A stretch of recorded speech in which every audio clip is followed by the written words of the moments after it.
Well, good morning. And just like the title says, this is nothing but the daily chores that I've let, not feeling so good, so I let it pile up, which happens a lot quicker in a truck. Good morning, sir. Glad to see you're up and at 'em. Well, you usually are, aren't you? I've rarely seen somebody with so much energy as you, sir. Lord knows I could use some of that. So this morning I'm just sitting around and waiting for my IFTA sticker and waiting for a load here in Dallas. Was here all day yesterday.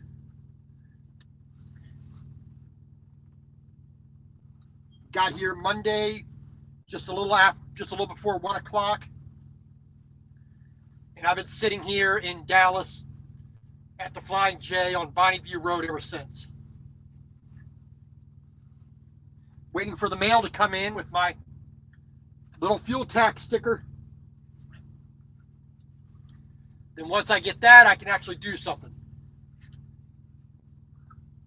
Why they wanted to mail it to me instead of taking me back to the headquarters, I don't know, but we all know dispatch. They do, what they want, and the heck with reality. Well, I hope work wasn't too bad last night. Hopefully you didn't have any inclement weather. Hopefully the wind, and more important, hopefully the wind wasn't blowing to chill you down even more. I got no problem working in minus 20, minus 30. But when you add a little bit of wind, that just makes it even worse.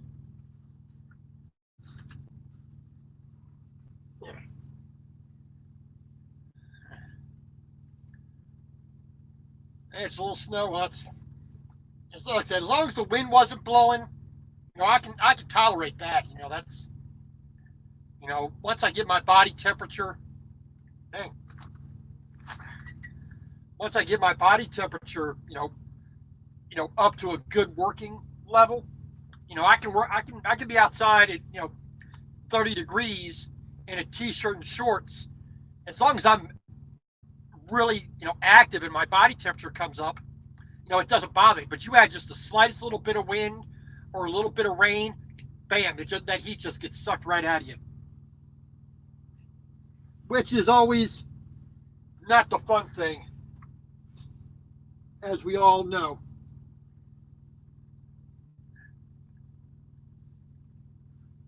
So I went into the Flying J here this morning, asked if a piece of mail had arrived for me, and they went through all the stuff, and lo and behold, it wasn't there.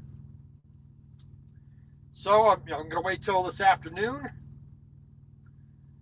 and go in and ask again. Hopefully they get an overnighted package, FedEx or whatnot sent.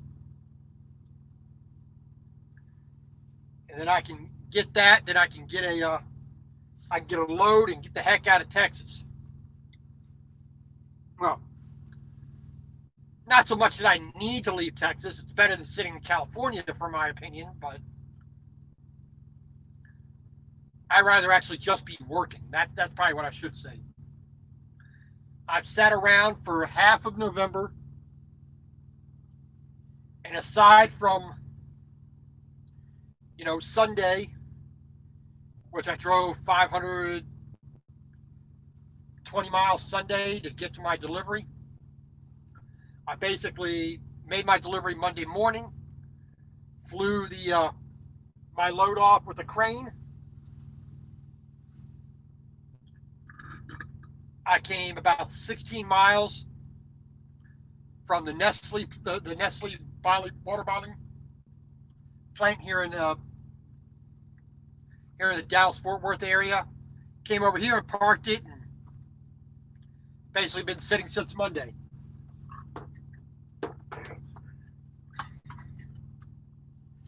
So, it's nothing any way exciting, thrilling, or challenging besides,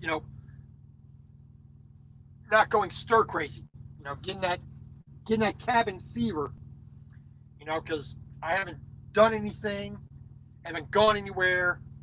I'm just not working, and that I don't mind being in a truck 24/7. I got zero problem with that. That's the job, and what I chose to do. So that's kind of a self-inflicted type of situation. But the problem I'm having is I'm not working. I'm not being productive. I'm not being quote unquote useful to myself. Oh, I may be on salary and I don't have to worry about how many miles I put on the truck or if I do anything at all. They're still going to pay me because they're the ones who control the loads. If I'm told to sit, I sit. But just my need as a person, as a man, I need to work. I get a inner joy of actually doing work. I don't care if I'm scrubbing toilets or doing something highly technical. Doesn't matter. Where in that spectrum the work occurs. I prefer to be doing work. Sitting like a bump on a log, collecting a paycheck, and doing nothing. Yeah, and like I said, I'm the same way. It doesn't matter how strenuous it is. It doesn't matter how you know mentally taxing it can be. I need to work. You know, I don't have the greatest physical strength. I never have.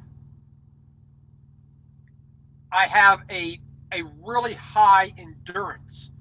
You know, where I've had people who came to work with me. You know, treating lawns, being a landscaper, being an arborist. Being a carpenter. They were big, they were muscular, but they had zero endurance. They can go 30 minutes, 40 minutes, and then they're wiped out. Where I can do less than they do, but I can do it 10, 12, 14 hours a day. You know, physical labor. And I just wish that I was just doing my job.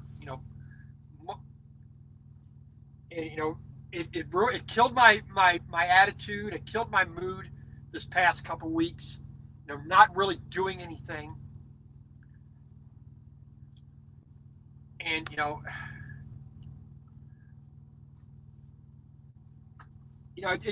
it just compounds on top of each other. I'm not working, so I feel bad. I feel bad, so I get lazy. I get lazy, it makes me feel worse, and it just keeps that cycle going. So it's like, last night, yesterday, was laying here with a fever. Was laying here, achy, coming. I think it came down with a little bit of a touch of the flu. Dirty Broke, you have a good day. Yes, too. Be safe. God bless to you and your family. I hope you had a good Thanksgiving, and I pray you have an excellent Christmas and New Year to you, sir, and your family. God bless. Thank you very much.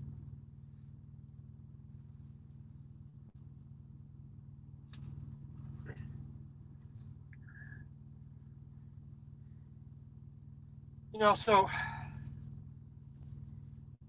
it's just one of the things that not working, not. I mean, it doesn't have to be something I enjoy, but it's still. It has nothing to do with the work itself. It always has to do with my self worth.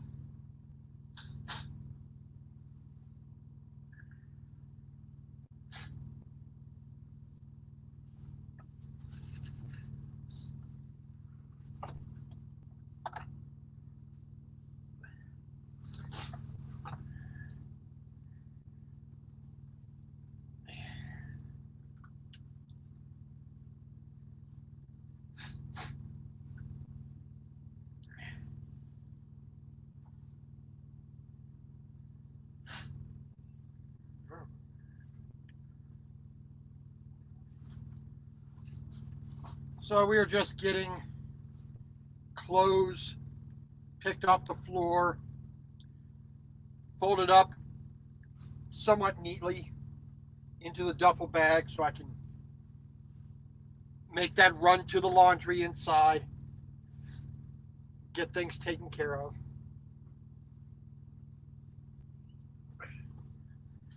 I'm gonna have about 4 loads of laundry, it looks like.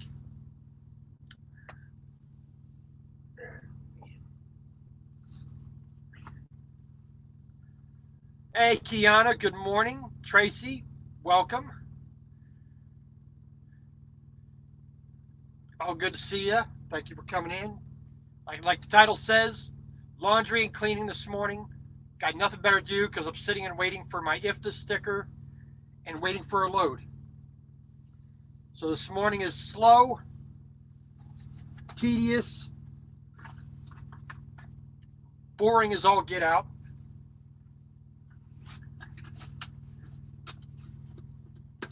I went in, got me a cup of ice, had breakfast,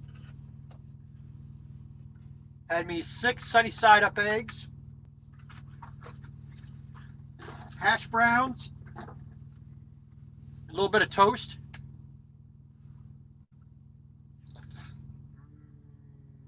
I had some straws around here. I don't know what to do with them. Oh well, we'll figure that out. So, today is just stuck here in Dallas after I made my delivery on Monday.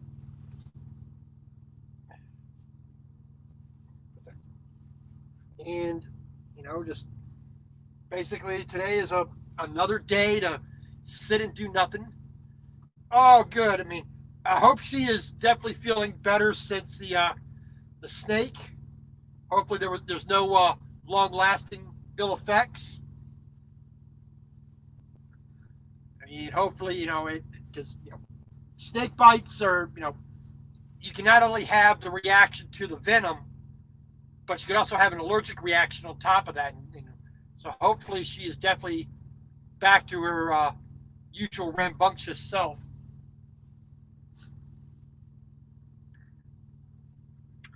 So how is Tracy? I've been driving a tractor trailer for almost 3 years now. I'm in the process of my 3rd year. Well, that's good. That's definitely good. I started with dry van in July or June of 2017. I drove a dry van doing carpet, furniture, miscellaneous, stuff. A little bit of reefer, local delivery, a little bit of dedicated, regular over-the-road truck driving, coast to coast, all 48 states. After 13 months at that company, Watkins Shepherd, which was, oh yeah, I'll be there, Kiana. I'll be there. So, I was there. I was at Watkins Shepherd, which became part of Schneider, the big orange trucks.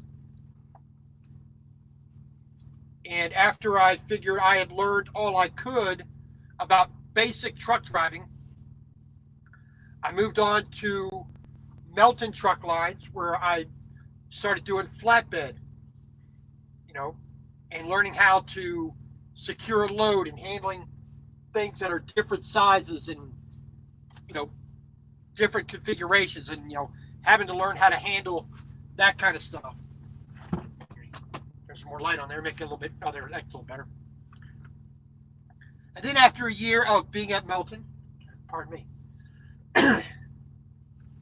I moved over to where I am now, which is Valley Transportation out of Grand Meadow, Minnesota.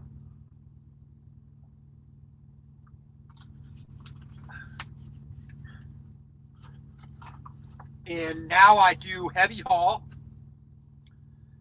John Deere tractors and farm equipment Caterpillar construction equipment, big oversized stuff. Stuff that requires permits to go down the road, stuff that is extra wide, tall, long, and heavy.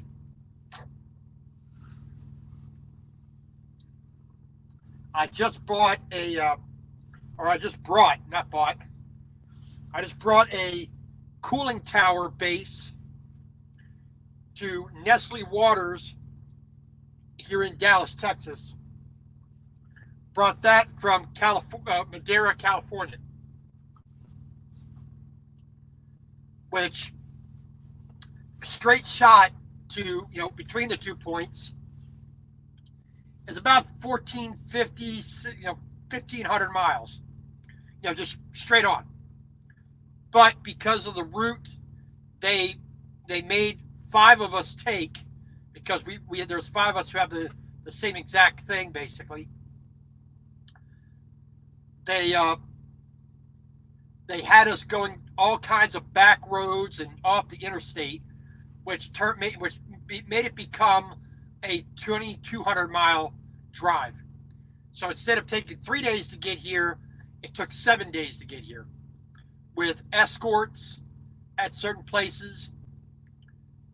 I mean, all of California, from Madera, California down to Los Angeles, down I-5, and then I-10 over to Arizona, and then Arizona having detours, and then Mexico especially, going down, over, up, down, over, down. It was an extra 500 miles, dealing extra, so it was not, it took a lot longer than it should have. And then you compound that with the need to wait for escorts, Thanksgiving holiday, having to stop early on Wednesday, only doing half a day on Wednesday, not being allowed to drive on Thursday, and then having to wait for the escort on Friday morning. It just took a lot longer than I would like it to have taken. I mean, that was after a week of waiting for a load. Now that's the issue.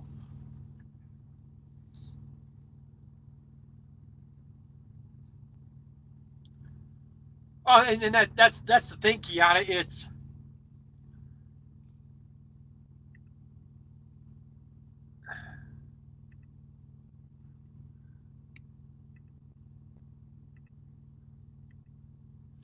It's one of those.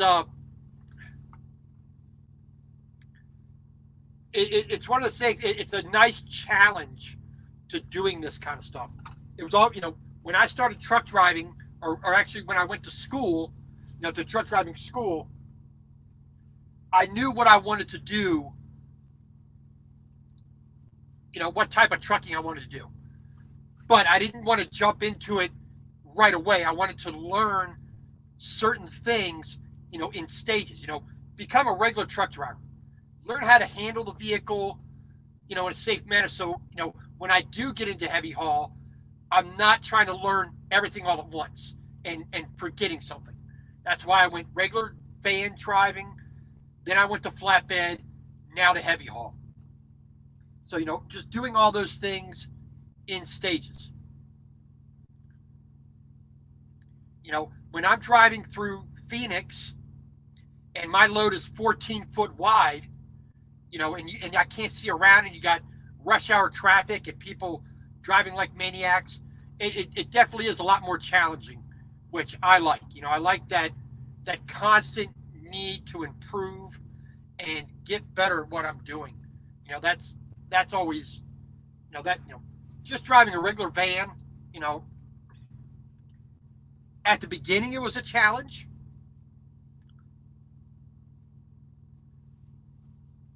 It isn't that bad. It really hasn't been that bad. Hey, good morning, Stephen. I hope you're doing okay now. I hope you're doing, had a good Thanksgiving. Hopefully everything's going good. securing a load really isn't that hard. You just have certain principles you just have to adhere to. Like with anything. You know, like most van trailers, you either have an internal strap or a load bar to keep things, in place. It's just a little bit more when you're doing with, a flatbed or an oversized. There's certain things that you have to keep in mind. It is a little bit more complicated because the different type of equipment that goes on to the load onto the truck. But overall, it's not as hard as it can seem.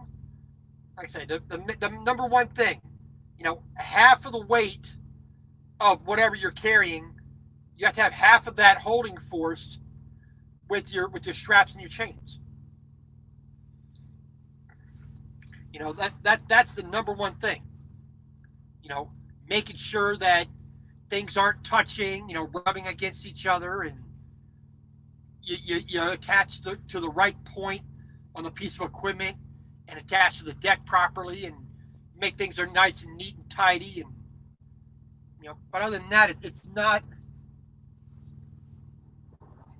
as bad as it can seem. When you see one of these big excavators going down the road, they're using 1/2-inch diameter chain, and they're, and the load is, 75, 80,000 pounds.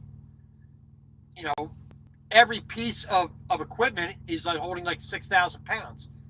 So when you only need half of that weight, to hold, it's not that bad. So if the load is normally, 60,000 pounds, you need 30,000 pounds of holding force. So if your chains or binders are holding 5,000 pounds or even 6,000 pounds, it's easy math to do that division, which is like I said, it's easier than some people try to make it seem. Yeah, what do I do with it? Yep, pardon me. Here we are. So it's like I said, the challenge is more. Pardon me. The challenge isn't so much in securing the load.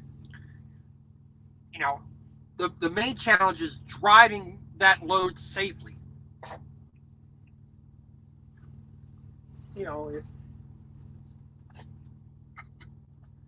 Pardon me. Still a bit ill. Like I said, I can drive the truck fairly well in almost any situation. But then when I put, like I said, the last load I had, 14 3-foot high, which is 7 inches above legal, I'm 14 foot wide, which is 5.5 feet wider than legal. That poses challenges going down a road that didn't get any wider for you. The road is going to stay the same exact width no matter what. And when you have people who don't want to ride right next to you as they're driving down the highway, who don't want to merge, who don't want to look out their window to see what's there.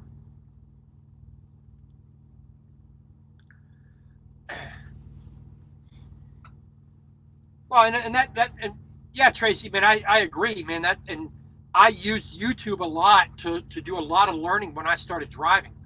So when I actually did that first load, and it was a load of styrofoam, which I absolutely hate. I hate loading. I hate styrofoam. That's one of the worst loads that you could ever put on me when I was doing flatbed. It's always max height. You can't tighten it down like you really want. and oftentimes they want you to put a tarp on it. It's like, it, it's not fun for me. I've done too many loads of rolled roofing, too many loads of styrofoam, too many loads of pipe, steel coils, you know, structural steel. You know, it, it's just one of the things where it gets old real quick. You know, there's only so many times you can put the same type of load on the truck and find it interesting. But that's going to be the same. Well, to be honest, that's going to be the same for any type of trucking. But I like the fact that I have to be I have to be more diligent and more aware of what I'm doing oversized and heavy haul. You know, I'm not saying that I was being lax with regular van or with regular flatbed, but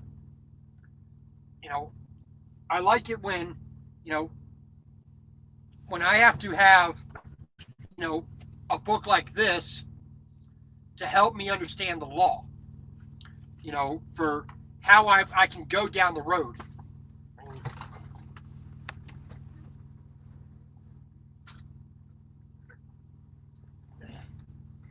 I mean, this book here for my company is all my permits, all the annual permits I have for some of the states. Now, this 29 pages here, printed front and back, 29 pages is just for dealing with oversize in New Mexico. And you can see this is a map, showing, the various routes here, like blue and red, showing, what is required for a vehicle that is transporting something that is oversized. So there's a Group A, escort required on 13-foot 6 wide and overloads. Group B, well, see the Group A is in the blue, Group B is in the red, and escort required on 12-foot wide and over on delivery or pickup only. So, and then you got some towns marked with a yellow dot which require a permit or an escort in those areas as well. But 28 pages of rules and regulations that have to be adhered to that are not expressly written on the permit itself. So it is one of them things where it just takes more knowledge, more I don't want to say intelligence, but you have to be a little bit more diligent in what you're doing. You really, I have to take the I have to take my permit, first get it, sent to me. Then I have to sit down and I have to read it. Sometimes I have to sign it. I have to set my truck up, so that all the rules that they lay out can be obeyed.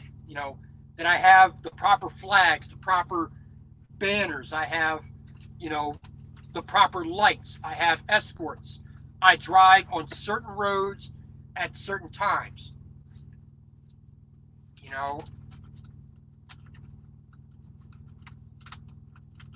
I make sure that I'm aware of, low-hanging wires, narrow roads, construction sites, the weather.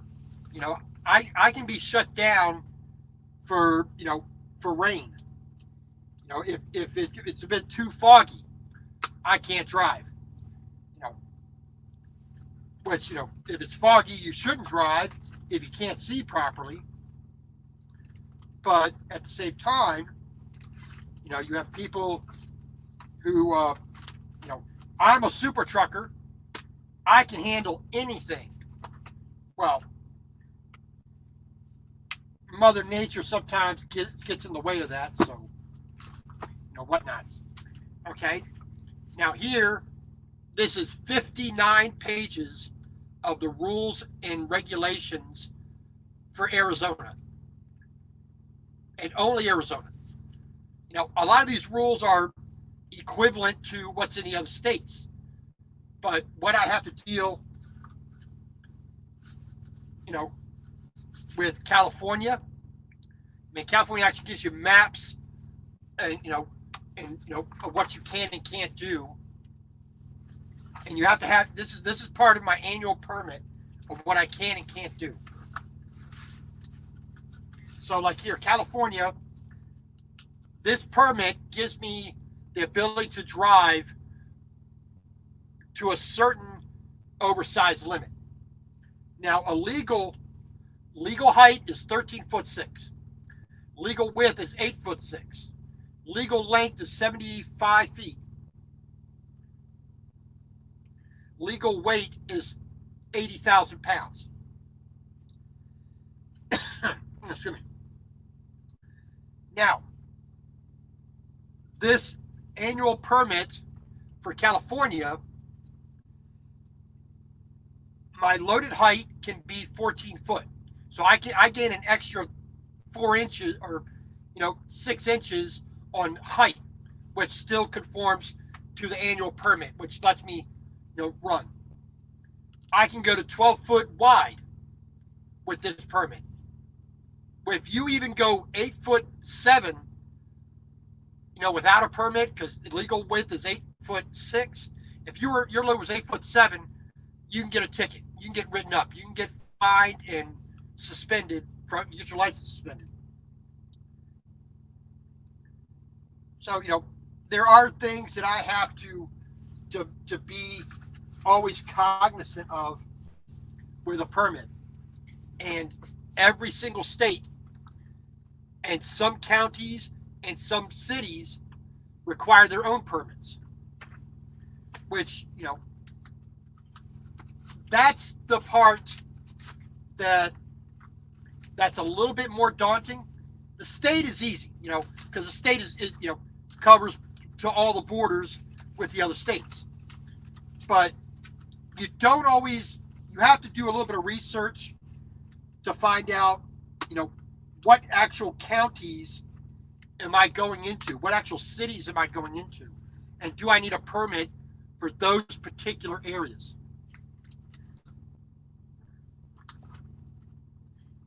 I put that in the wrong place here. So, being heavy haul requires a bit more attention to paperwork towards what the rules are for going down the road.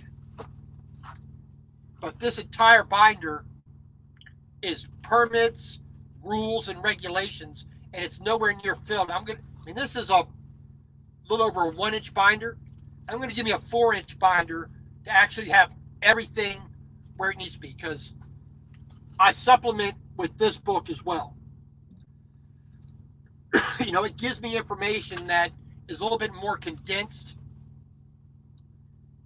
but I do have an idea that would take this and combine it into like a flashcard type setup.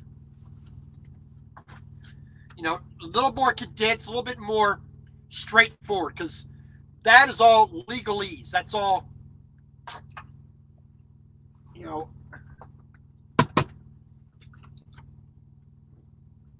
pardon me. This all in the permits and in the regulation, it's all government speak.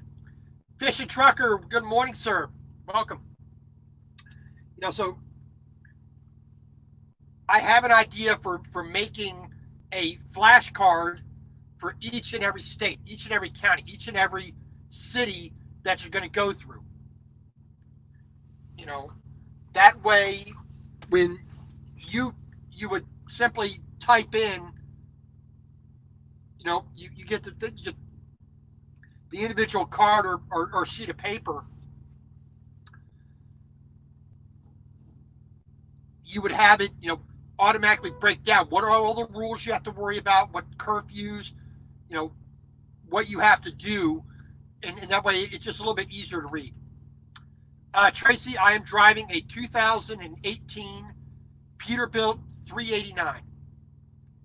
Basically a 280-inch wheelbase.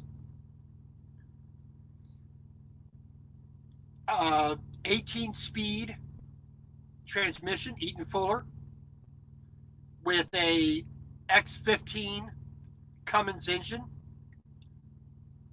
I've got about 500 horsepower and about 1,850 pounds of torque.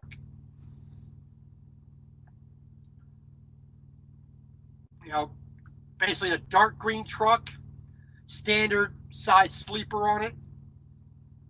I'm pulling a 48-foot step deck trailer, heavy haul, which is all steel. It's not one of the aluminum ones that you're going to get for a regular flatbed.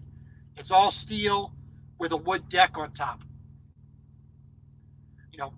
The trailer, if my memory serves, I can put almost 80,000 on it.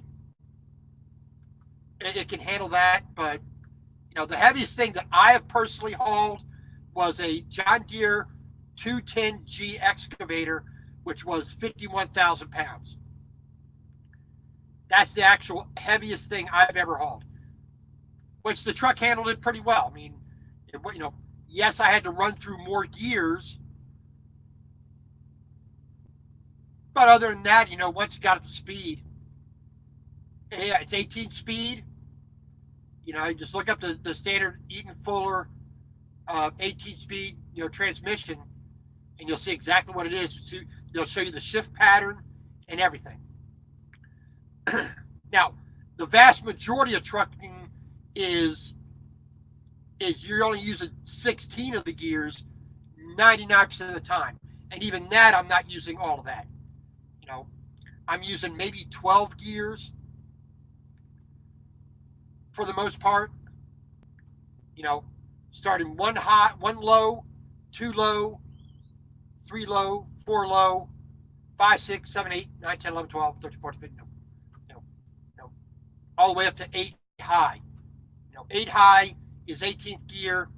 1 low is actually 3rd gear.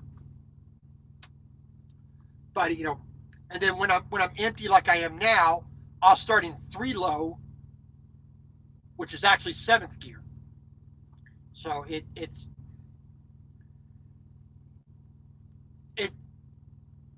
can be a little bit frightening dealing with that complexity, but it's like everything else. You get used to it, you don't even think about it anymore. It's like shift, pop, move your splitter, move your selector. I'm running 5 axles on the truck and trailer, so 3 axles on the trailer, on the truck, 2 axles on the trailer. And because I basically have just started my heavy haul career, I'm still in that beginning learning phase. So they're starting me on the smallest truck, which basically everybody starts on. So, once I move up into more axles and going from a step deck to an RGN, I'll move up in weight and complexity of what I'm doing.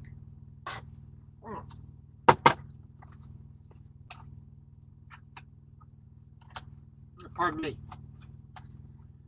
Just still feeling a little bit ill, so please excuse the expectoration and the blowing of the nose.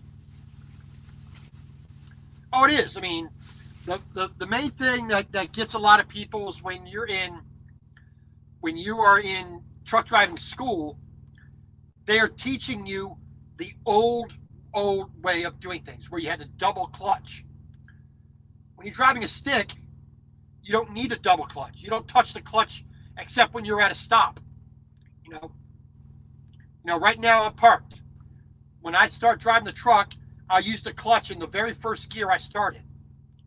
All the rest of the gears, you just let off the fuel a little bit, just relieve a little bit of that pressure, a little bit of pressure on the stick to the direction you want to go, your selector knob up or down, and your splitter back and forth. Your splitter with your thumb back and forth. And you just push it into gear. Make sure the RPMs are right, and you're good to go.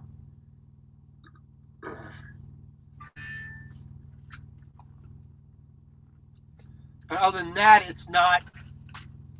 Driving a stick is a lot more comfortable for me.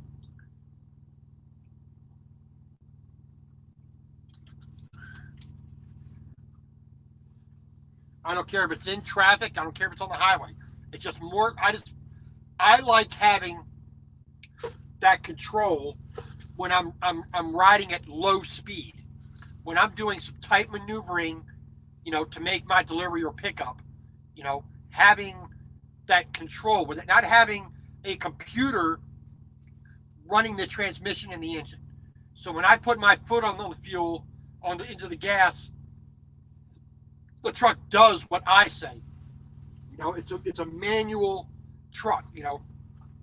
I don't have the lane assist radar. I don't have the cruise control radar, adaptive cruise. I don't have that buzzer, beep, beep, beep, beep, beep, buzzing in my ear when I get over to the dotted line or the white line.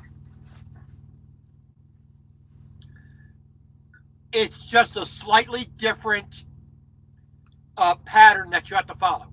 That's it. Okay, so a 10 speed, you've got 10 gears. You have 5 gears.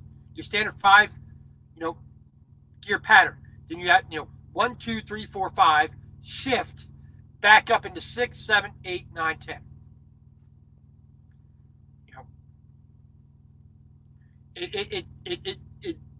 That's the thing. You got one selector knob. You pull up, and then that's shifted from your low range to your high range. 13 is basically you're adding a splitter on the side. So you have your low 1, 2, 3, 4, 5, 6, 7, 8, and then you'll split those. And that'll give you your 13 range, and the same with 18. So it's not hard to once you get it.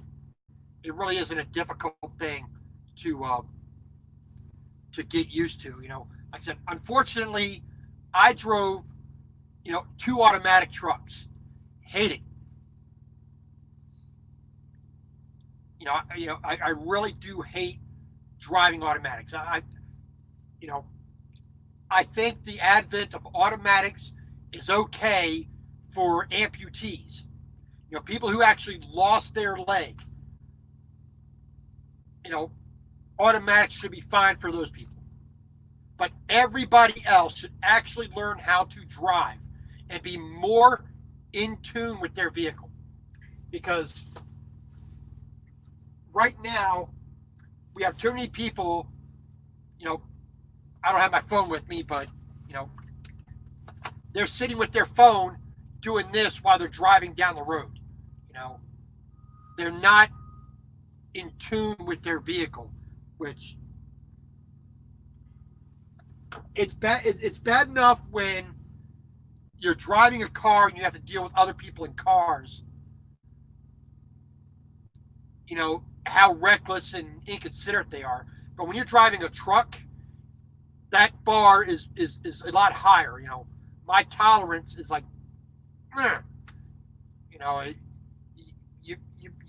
you're gonna cut me off. I weigh almost 30 to 40 tons. 30 to 40 tons or more, compared to a vehicle with the occupants, with all their stuff in it, that barely weighs 3 or 4 tons. And that's the bigger SUVs. And they'll cut you off. They don't look when they're merging on the highway. It's scary. And then now right now for me, adding the fact that I am oversized. My last load, like I said, I'm 14 foot wide. That's wider than any lane on the highway.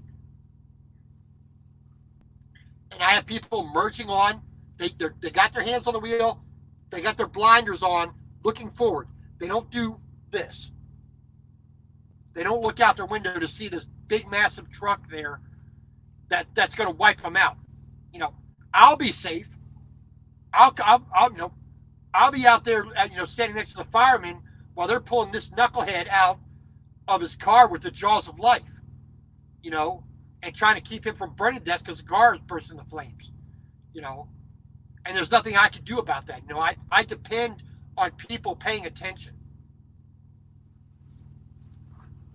That's the part that really gets me,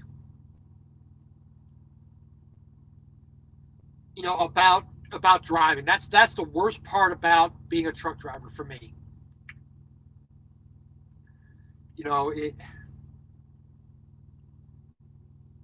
Dealing with the shippers, dealing with the receivers, dealing with the weather and the permits and the rules and regulations we have to deal with.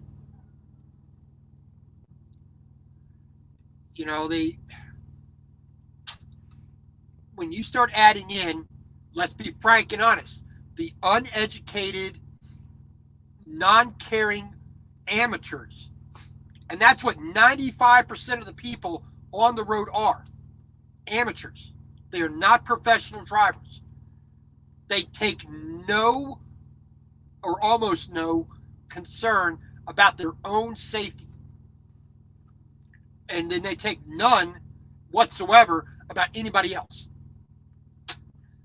I think in my just about 3 years of driving, I've seen 4 people, and it stands out in my head because it's so radical. 4 people who actually drove with what I would say common sense.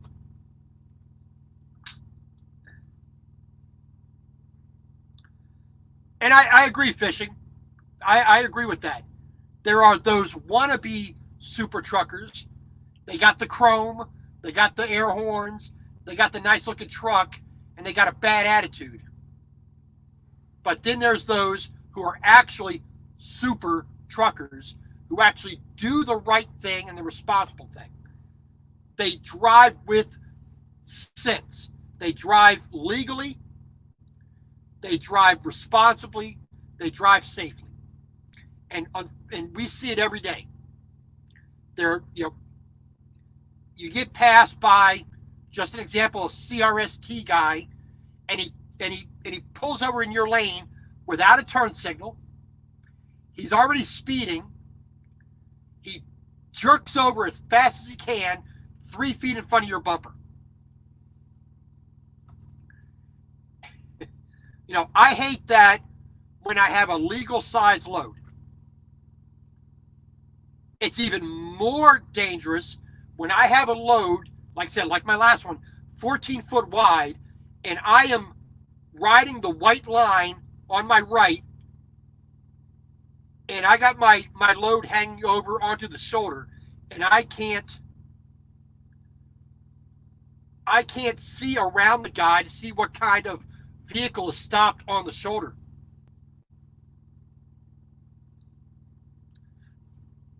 Exactly. I agree with that statement there, fishing. It's not about how pretty I look going down the road. Granted, I don't look like that anyway, but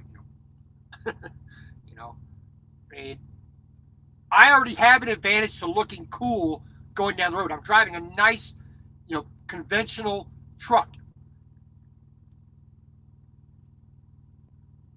Yes, sir. Yes, sir. Good morning to you, sir. Hope you and the princess are doing well this morning. Yeah, in that, yeah, it's stupid trucker versus super trucker. Exactly. I agree with that assessment wholeheartedly. Even with my short 3 years of doing this, I agree wholeheartedly. we see it every day, unfortunately. You know, you have the boastful, the braggadocious, the arrogant, truckers out here who, I've been doing this for 30 years. I know everything. No, I don't agree with that. Yeah, you've been out here doing it that way for 30 years, but for 30 years you've been doing it wrong. You just ain't been caught yet. Or if you have been caught, you didn't learn your lesson and improve yourself. You know, and part of that goes back to, I know some of us have seen on other channels, not going to mention their names, they have this attitude that a truck driver has to be a certain way. They have to wear certain clothes. They have to have a certain attitude doing things. No, you just have to be safe, legal, and have a little bit of courtesy. That's the only three things I want from anybody.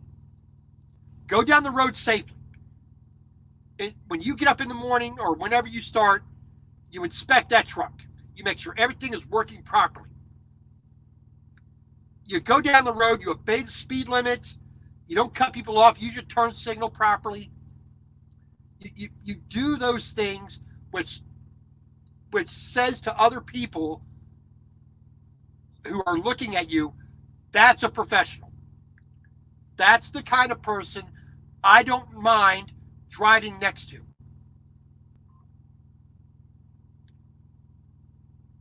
That guy is doing it right. I feel safe being near that truck. Now, granted, you shouldn't be near a truck anyway. One blown tire, that's out of anybody's control is going to wipe out people. It's not. But, I know I harp on it a lot in the vlog that I do, that, look at this idiot. Look how dangerous and reckless they are. One, it's bad enough when the amateur four-wheeler soccer mom guy in his little, Nissan Sentra or whatever is driving reckless. I expect that more than anything else on the road. And I have to do extra work to watch out for them, to make sure that they're at least attempting to drive safe and responsible. But 90% of the time, that's not the case. And then it is doubly worse when a so-called professional taxi cab driver, a bus driver, tow truck driver, or a truck driver, when they are being safe, it's a great thing. I have a good impression of their company and of them when they're driving safe. And when they are being reckless, inconsiderate, and just being the jerks of the world, I have a real attitude problem with that. And I am one of those people. I'm watching what name is on the side of your truck. What name is on the side of your vehicle.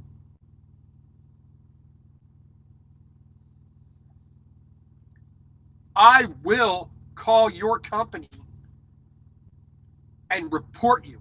I will call the police and have them send a cop car out to pull you over and get you off the road. Zero regrets in doing that. Because they're not only doing it to me, they're doing it to everybody on the road every single day and hurting people. Oh, they may not be actually hitting anybody. They may not be causing an actual injury, but they've got that potential real high. And that's unacceptable in my book. I want those people off the road. I want those people's licenses suspended.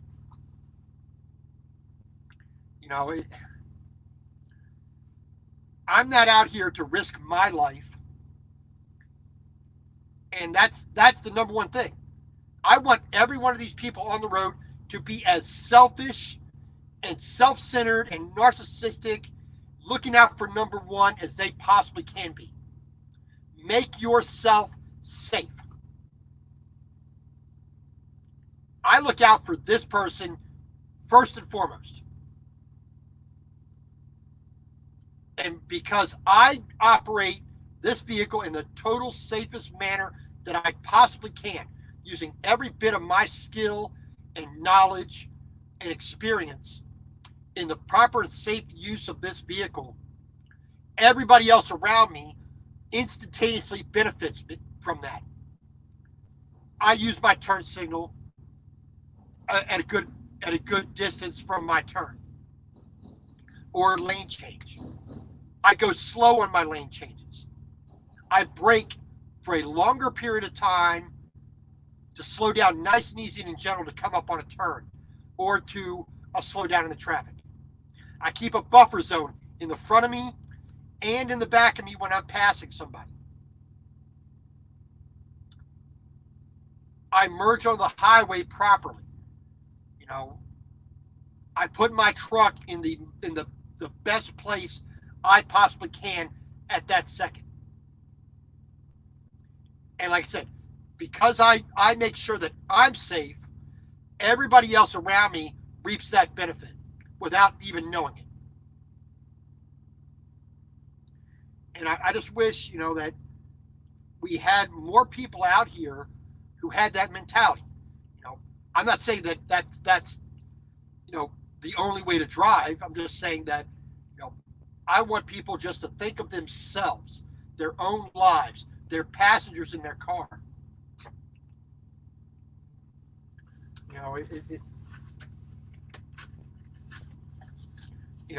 Unfortunately, getting your driver's license when you're 16, whatnot,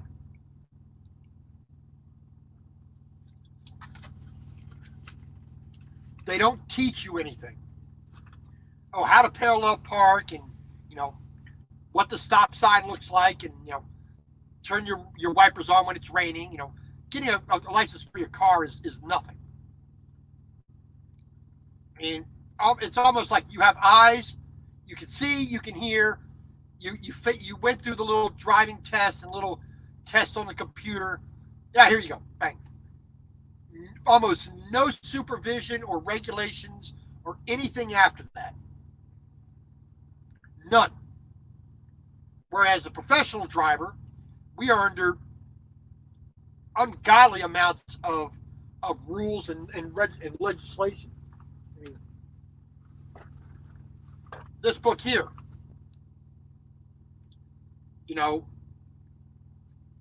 this is 600 pages. This is the condensed version. The regular size book is like this, 3 times thicker, and that's just normal, everyday trucks.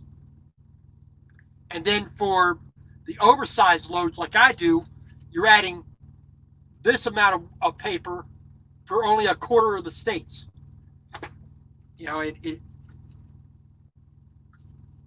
If a regular person in their car, their little Honda Civic or, Ford T-Bird or whatever they're driving, actually did a tenth of what we as professionals do, they would be crying in the streets. How dare you make me check my oil? How dare you make me check my tires? How dare you say I can't drive more than 45 hours in a row?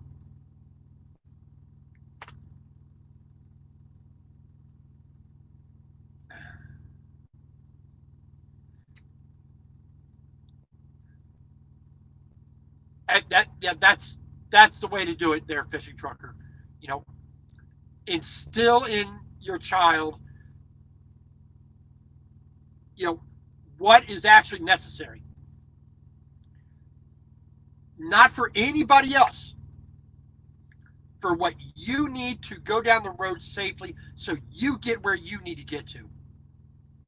And for most people driving a car, it's never where they need to get to. It's what they want to get to. It's a desire to do something, not a need. I pulled into a where was I? I think it was somewhere in Illinois, southern Illinois. I think it was near Versailles in southern Illinois. Truck stop down there, and a group of RVers, came in to the truck stop. I already parked and whatnot, and it was like about a dozen RVers. Some with the full Class A buses, and some with the travel trailers and fifth wheels.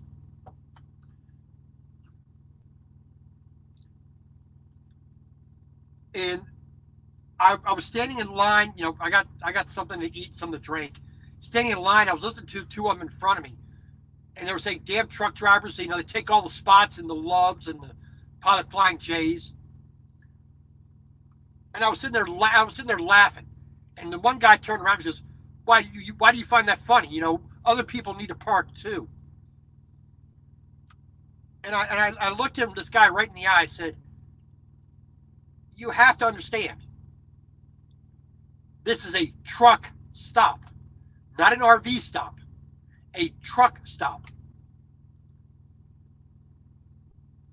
And he looked at me like, "Well, so what? We can park where we want to." And I said, I'm not arguing with that point. Very few truck drivers here are going to say you can't park here. But your approach to the situation is wrong. One, every single truck that is in this parking lot, that person driving that truck is at work. Whether they're sleeping in the bunk, they're inside here at McDonald's or wherever it is, or where they're doing an inspection, they're doing paperwork, they're just sitting there smoking a cigarette. They are at work. Truck driving is a 24-hour, 7-day-a-week, no-break job. And this RVer, and I looked at him right. I said, "You are on vacation. There is absolutely zero places you need to be. You have all the time in the world to go wherever you want, whenever you want, with almost no regulations on you as compared to what a truck driver has." I said, and I looked up and said, "I, as a truck driver, am mandated by law to park in a safe and legal spot every single day. I'm required to take a 10-hour break, a 30-minute break, a 34-hour break. You, as an RVer, you can drive 100 hours in a row. Police officer, if he doesn't see you swerving, he doesn't pull you over.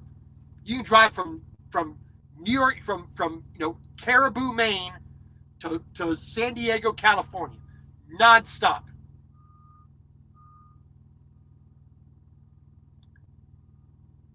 And there's no law against that.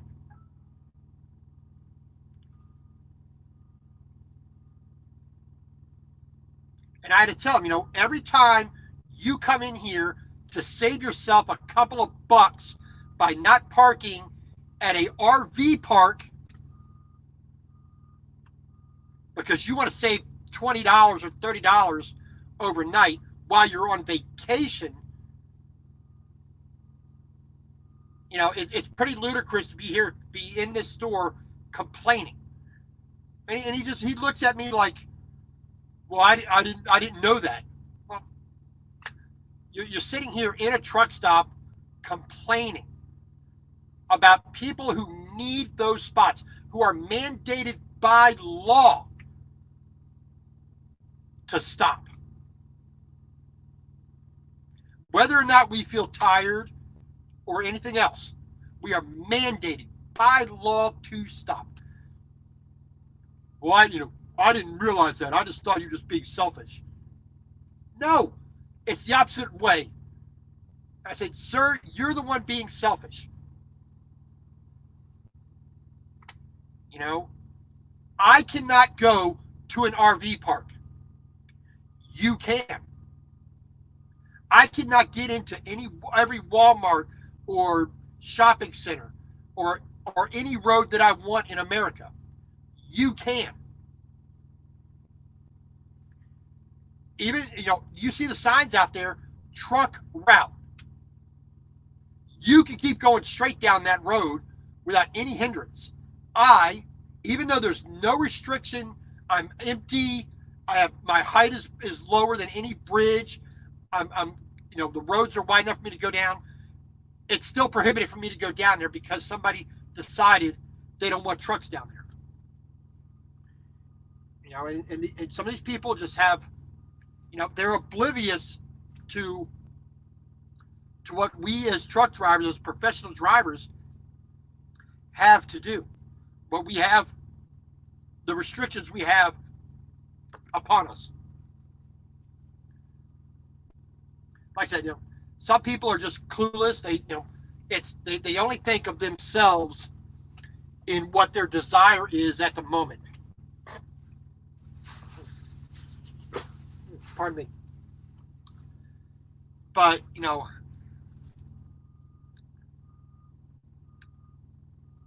so it's just, I wish people's attitudes were a little bit more focused on being courteous, being civil, and just being safe for themselves. Civility is the lubricant of society. It's an old saying, and it's true. Well, Tracy, I appreciate that. I did physical labor for 30 years. Always, digging ditches, cutting down trees, lawn work, pesticide work, and I'm doing an easier job now. Oh yeah, that's always fun. It's like, okay, well, how about you get no business coming in at all? Look at this new law they're trying to pass or are passing out in California. No owner operators. Yeah, that's really great thinking. You're not thinking. It's hard enough getting into cities like Detroit or Chicago or Boston that are, one, they're old. Two, the streets are too narrow for modern trucks. And yet every day we get those products into those locations every single day. Ban the trucks, you ain't getting your stuff.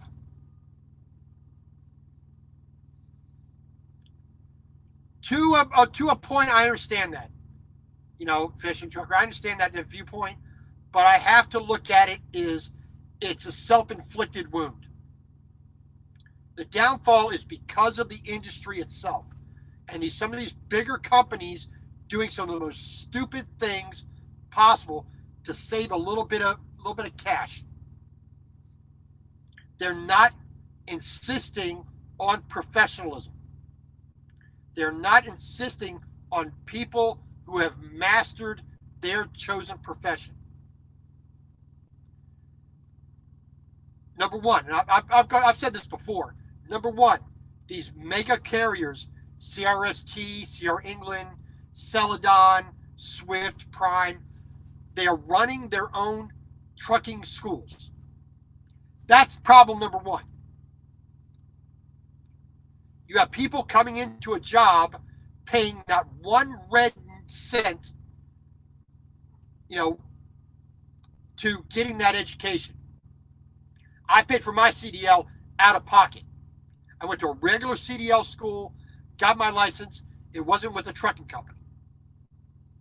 But these people are signing a contract to get their CDL.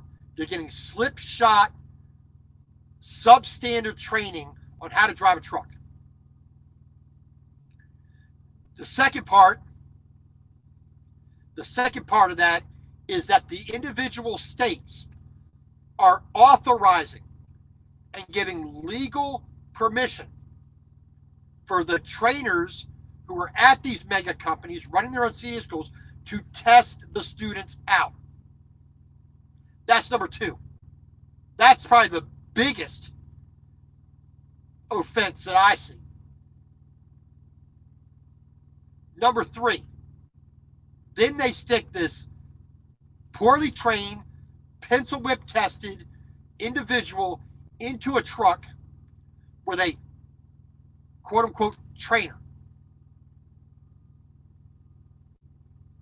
That is one of probably the biggest offenses to me, as someone who did it the right way, in my opinion. And then when they're on that truck, 90% of all those trainers, they don't know how to handle the truck either. And or they take absolutely no time to actually train the person. Now, yes, in reality, it is the fault of that person getting that job, getting that training, passing that test, getting pencil whipped through a crap trainer and then moving on. That starts with that person deciding to make this their career and not applying themselves properly. Oh yeah, and that's exactly what I'm talking about. We're not going to. We're going to do the required hours we're required to do. We're going to call it training. We're going to pencil whip it through, and then we're going to put them with a trainer so they can be ready to roll when you put them in their own truck. I've never had a driver trainer.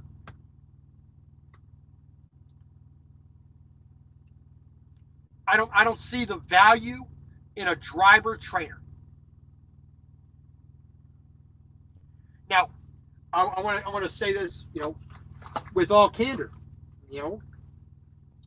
I went and got my CDL, started working. No driver trainer. Went through my orientation, got myself, demonstrated in orientation that I knew how to drive the vehicle. I knew how to back it up. I knew how to not to hit things and break things. I knew how to properly inspect. I knew how to properly do all the paperwork and follow the company policies. I demonstrated all that before I left my 2-week orientation. Now, my sister saw that I went through that process and was doing well. My sister went to CRST, signed that contract for CDL school. Went through the school. Because of the training she got, she failed the first time, had to take it again, had to take the test again.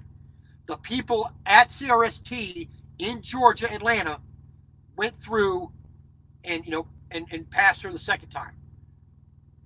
It took them almost 2 months to find another woman who was willing to train. And the reports I got from my sister, this woman was nothing but abusive and everything.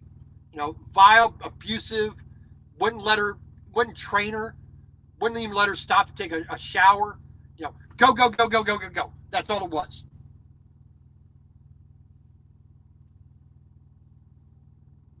And it's not a lot of the system now, if you're not taking that money out of your pocket, going to a regular CDL school and starting from that point, really putting your hard-earned money on the line to do it, it affects the attitude. And some people, it's like, oh well, they're gonna pass me anyway, so I don't really need to try. And I think that's a lot of the attitude problem, and that's why it makes it harder out here for those of us who are trying to be professionals. All right, a little over 2.5 years, almost 3, that I've been driving a truck.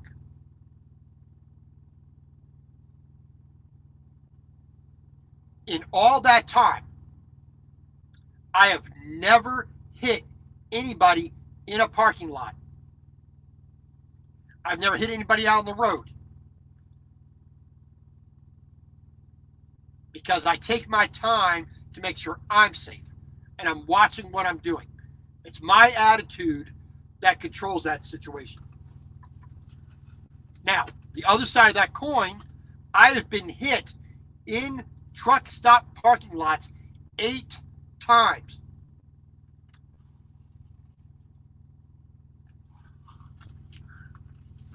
By rookies and by veteran super truckers who, it's the first time I've ever had an accident. You know, my BS meter was spiking all the way over on maximum when I hear that. You know, I've never hit anybody before in my life. That's a load of crap. You may have not thought you hit anybody, or you got out of there fast enough not to get caught.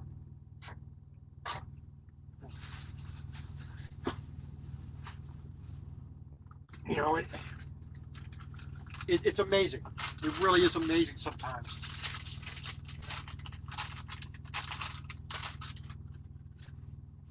But that's probably the number one problem, you know, from my viewpoint, my opinion, out on the road. Number one, people who are just seeing trucking as a fast way to a buck. They have no intention of being a professional, of mastering their trade. They don't have anything invested in the career. They spent $0. No money to get this CDL. No, they didn't have to bust their butt to earn the money to get that license. Hey, just sign on the contract.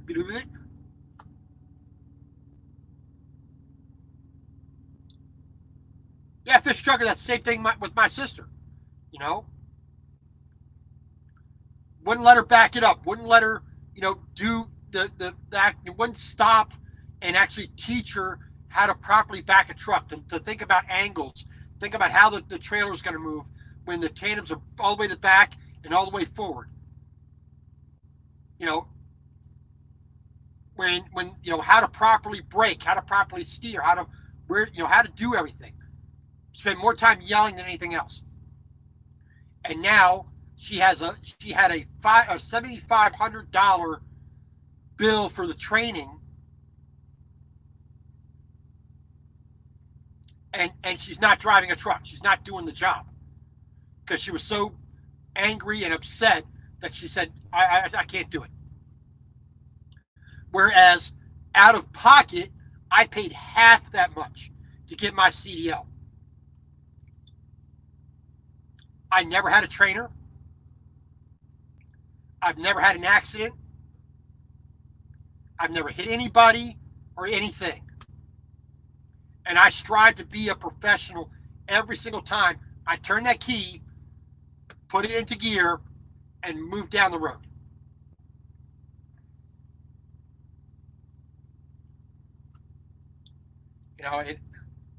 Unfortunately, there's too many people out here nowadays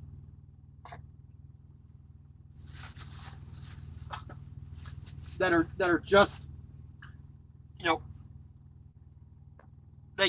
I'm a truck driver. I got my license out of a box of Cracker Jacks as the prize. I'm going to do whatever the hell I please because I got to get that load there. I got to get these pineapples to Hawaii. That's their attitude. And it's a piss poor attitude to have. I don't know how many times over the past couple of years, why have you not made your delivery yet? Well, I shut down because of the snow. I shut down because I needed a tire changed. I had to work on some lights for the electrical system. I did not feel this load is safe to go down the road because it's not properly balanced in the truck and they need to rework it. I don't go because they want me to go. I only go when I'm safe, when I am satisfied. I don't give a rat's ass what the customer wants. I don't care what my company wants. I don't care what the shipper wants. I don't care what the police want. I don't care what anybody wants. I'm the one who's always 100% ultimately responsible for the functioning of this vehicle and getting that load there properly and safely. And if somebody has to wait a day or two, tough. It's the old adage that I always used. You want either right or right now. You are not going to have both. And if I have anything to say, and I do, you're not going to get it right now. You're only going to get it right. Because it's my reputation on the line. It's my career on the line. It's my well-being on the line. Nobody else's. When it comes out late out of a steel mill or a candy factory, whatever it is, I don't care. I'll give them an ETA when I can do it properly and safely. After that, I don't care. You're late. And what do you want me to do about that? We've been waiting here all day. So what? Do you see any caring in this face? And let's be frank. Do you see anybody here who gives a shit what you want? Hate to be vulgar, but I've told receivers that. I had a guy yelling and screaming at me that I was 3 days late. Well, I'm sorry. Snowstorm in Glenwood Canyon prevented me getting here. You could have drove through that. Could have. Possibly. Yeah, possibly I could have. Did I? No. Because A, none of your garbage that you want off the back of this truck needs to be here. Nobody's life depends on it. I'm not transporting, a set of kidneys to save some poor dying child at a hospital. That's not what I do. I'm bringing you a load of insulation that can wait. Oh, you're slightly inconvenienced. I don't care.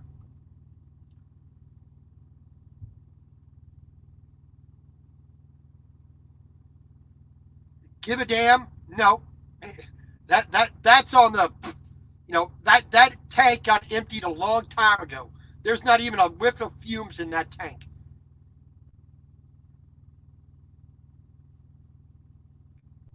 Hey, good morning, Ralph.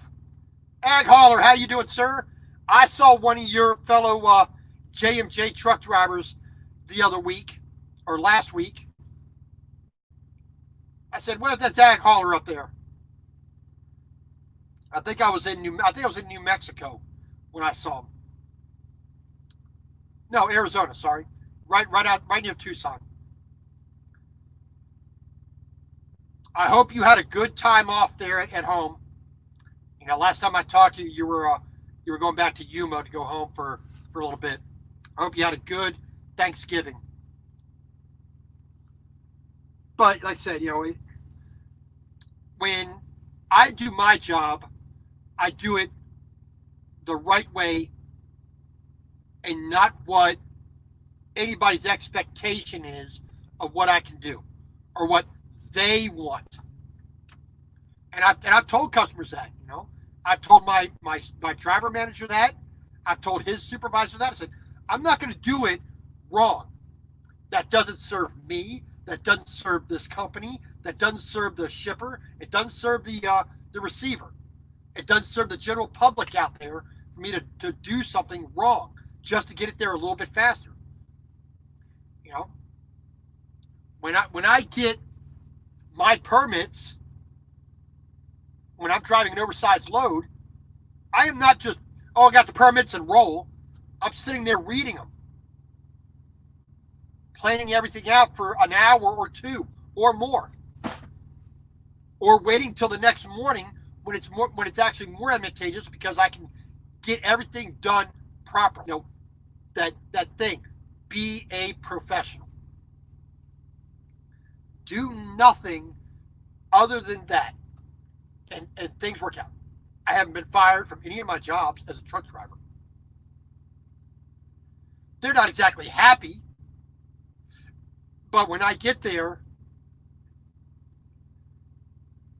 it's done correctly, and it gets there safe. It gets there properly and legally. I did a load going to Brownstown, I believe it was, near on the southwest side of Indianapolis. I took a load of steel there.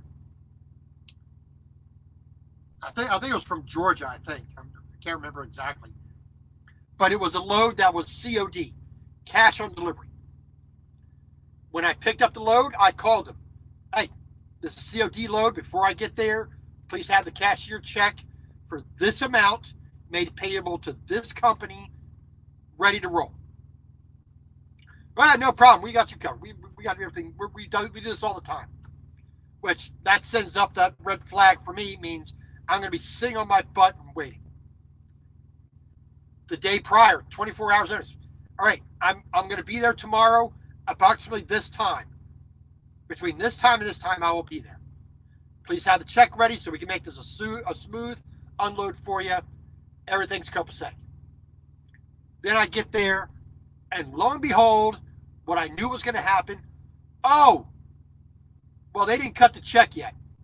Let's get this unloaded. Nope. You don't touch this truck until I say you can touch it. Well, it's our stuff. No, it's not. Until you cut me that $15,217 check, you are not to touch my truck. That's my property. Now, I do say that, in a sort of facetious manner, but that's how my attitude is. It's my truck. I take it as if it is personally mine. It's my business. It's my company, my truck, my property sitting on the back of that trailer. Hey, Rhonda, good morning.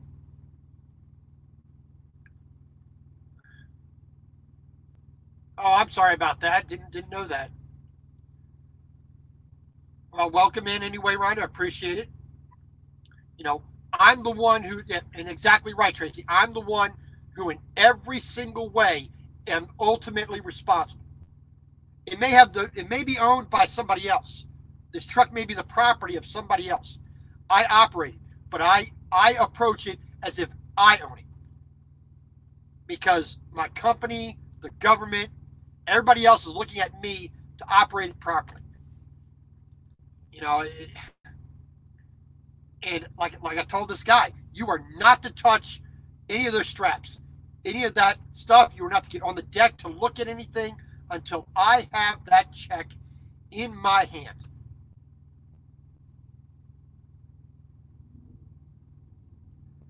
And it's one of those things that I'm not going to do it in an unprofessional manner.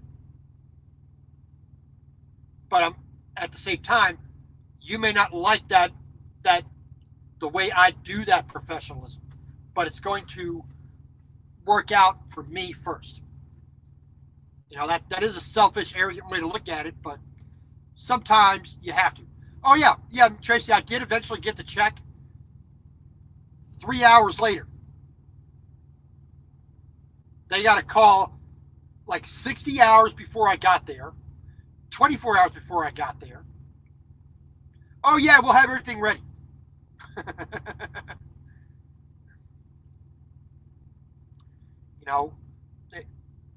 Until I have that in my hand, screw you. Because I have zero problems getting in that truck and hauling it right back where I got it from. None.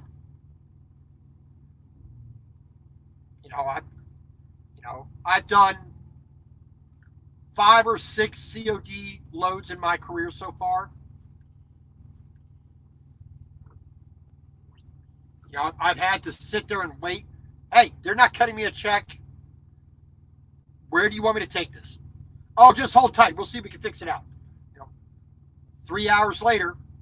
Oh yeah, he's coming. He's around the corner right now. He's bringing you the check. And it's like they, prying that fist open to let that check go. It's like, give me that, yeah, you know. It, it's right up there. That's the aggravation with that is right up there with paying for a lumper. That I did one load to Harris Teeter in Indian Trail, North Carolina, and I hated that so much. It did come out of my paycheck. I wrote it. I had to get EFS check, but 2 freaking o'clock in the morning, having some idiot in this warehouse, doesn't even work at that company, is a subcontractor, charging $350 to take off 25 pallets of food. Like, what the hell? Screw you. I never want to do that type of trucking ever again. One experience doing it solidified my desire to never do that. It's like dealing with a reefer. I have no desire to ever deal with a reefer. I did one load of beer from Fort Collins, Colorado, a little bit north of Denver, going up to Missoula, Montana. And it was a pain in the backside that I don't ever want to deal with again. It's not the type of trucking that I ever wanted to do. I knew what I wanted to do from day one. I decided to be a truck driver. I wanted to do heavy haul. And all the steps that I took were to get to this point was deliberate and specific for a reason why. Because I wanted to, first I became just a standard van driver, truck driver. Learned all the skills I needed for that. When I felt I had enough knowledge from that, then I moved on to flatbed. When I got my knowledge for doing that, then I moved to heavy haul. And I'm still going to be learning for many years to keep getting bigger and bigger and bigger. Heavier, more complex as I go throughout my career. And that's my view as well. I think it is poor business to do that. I went out of, I gave you the calls. I did everything you wanted me to do. I'm the one who's transporting it. The least you could do is to click, click, click, click, click. Let the printer go. Print out a check. It takes you 3 minutes to do that. It took me 28 hours to get here. I don't see why that's a problem, but people often have a problem with that. Oh well. So today is another day of sitting around and waiting. Like I said, I brought my oversized load, a cooling tower base out of Madera, California. 7 days to get here to Dallas to Nestle Water here in southwest Dallas. I mean, right off of I-20. Mountain Creek Road, I believe it was.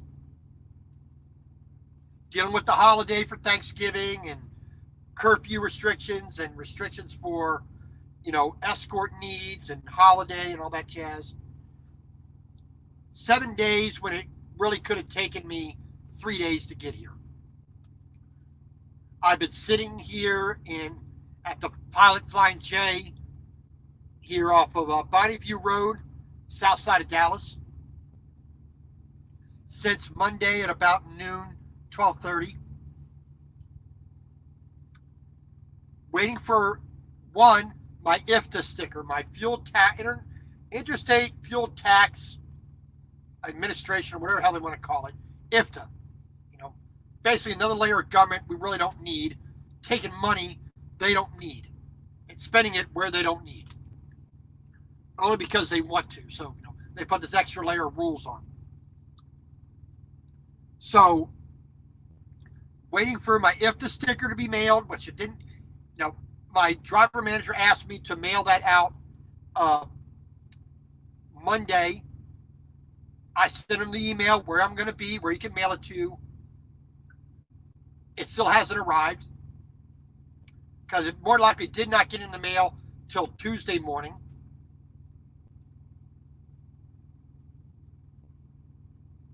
I checked this morning at around 8 o'clock, 8:30.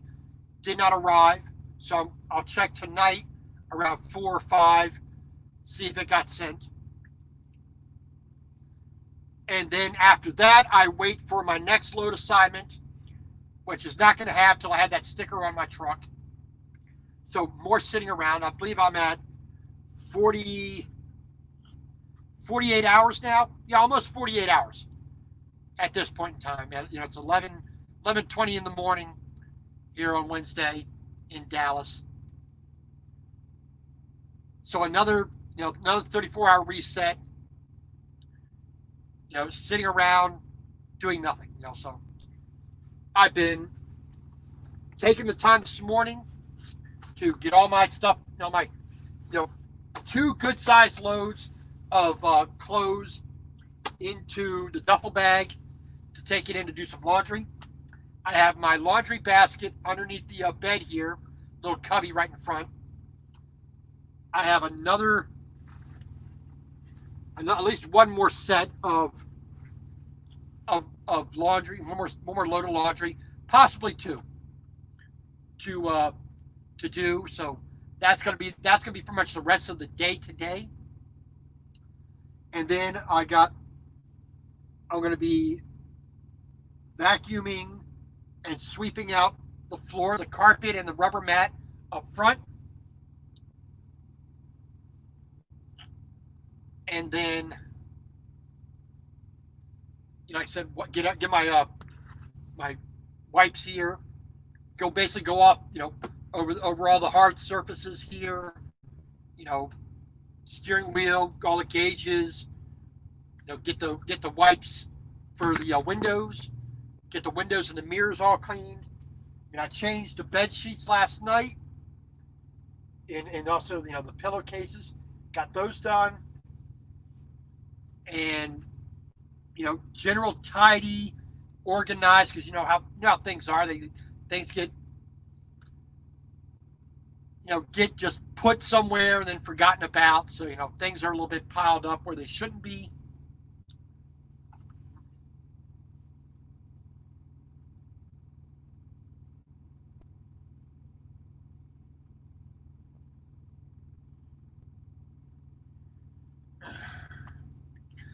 Yeah, unfortunately, half of November I sat around doing almost nothing.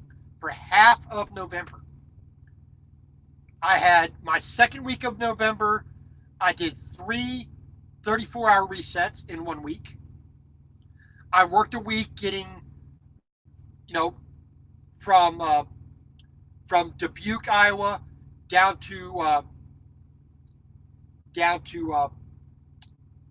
El Paso, and then El Paso up to Sacramento, California for a delivery. And then that was 1 week's worth of work. Then the next week, I sat around, for an entire week waiting for this last load. And then it took another week to get out here, and now I'm sitting again. So, then, yesterday I, got a bit of a fever, bit achy. So, I did nothing all day yesterday, just trying to recoup.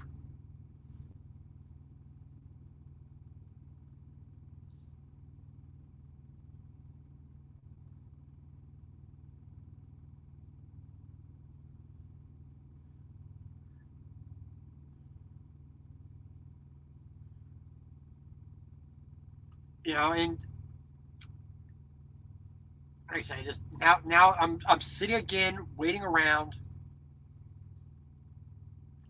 trying to, keep busy. And when you got everything pretty much done, the only thing I have to do is cleaning and laundry. Everything else is done besides editing some video for the channel. But, it's just not, I'm not exactly happy, not working, not doing. Yes, I'm a salaried employee. I don't have to worry about those miles. Whether I'm working or not, I get a paycheck.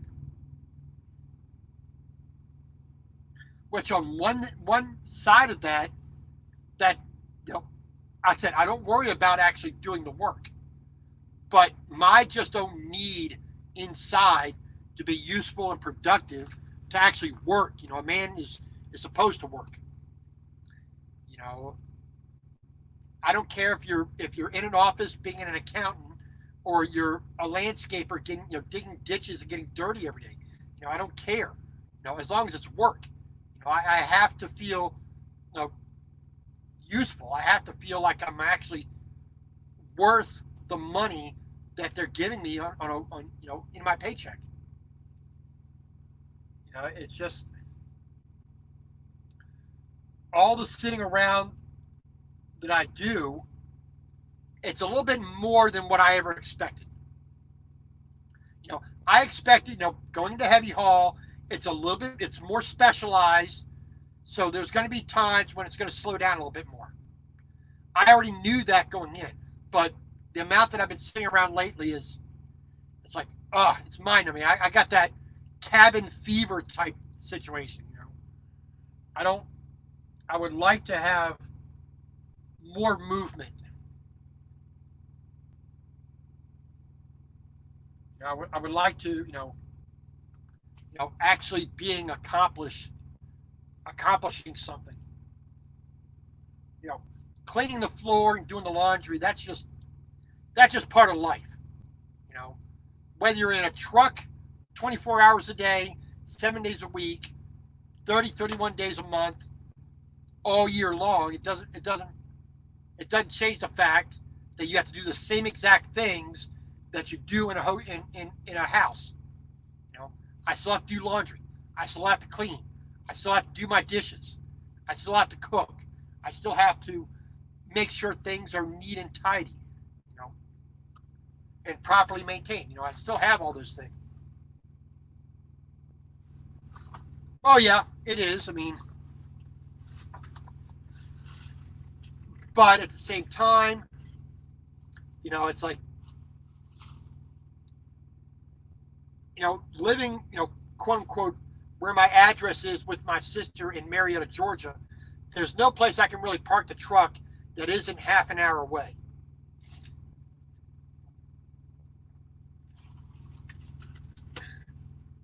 And, you just can't leave a truck in a place without being supervised, especially when you're like me, you got basically everything you own in the truck. There's a few things at the house, my ice cream maker, my exercise equipment, and a few other things are at my sister's house. But almost everything else I have is here in the truck with me.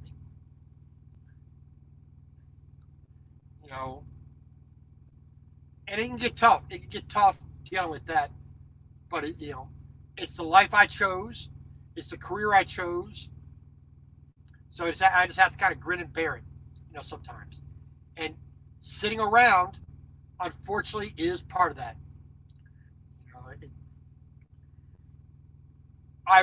If I had any say in the truck that I got, I wouldn't care if I was driving an automatic aero truck, automatic Volvo or whatnot. I hate it. But if I had a 100-inch sleeper that I could custom build the cabinetry inside, I'd be pleased as punch. But I don't, so I have to make do with what I got. If I had, the ability to actually be able to stand up and cook on a real countertop instead of having to sit down on the bed and lean over to cook, that's one of the things you just gotta take. Well, Mr. Fishy Trucker, thank you for coming in. I do appreciate that. Thank you for making sure that we have a good dialogue. I do appreciate it. Just be safe out there. If I don't see you, Merry Christmas to you, sir. Happy New Year. God bless. That's probably more important than anything else. God bless. All right. Well, we are going almost an hour and 50 minutes here almost. So, it's winter time. So, got my kettle for my hot chocolate. Got my vacuum to do some cleaning. I got a dirty floor, laundry to do. I got all this crap over here, camera gear and electronics to organize and put away nice and neat. I got a somewhat sunny, bright day outside, so that's not too bad. I got 2 cabinets outside, the outside cabinets out here to organize and straighten up and pick up any little bits of paper and whatnot, put things where they belong. My headache rack needs a little bit of attention.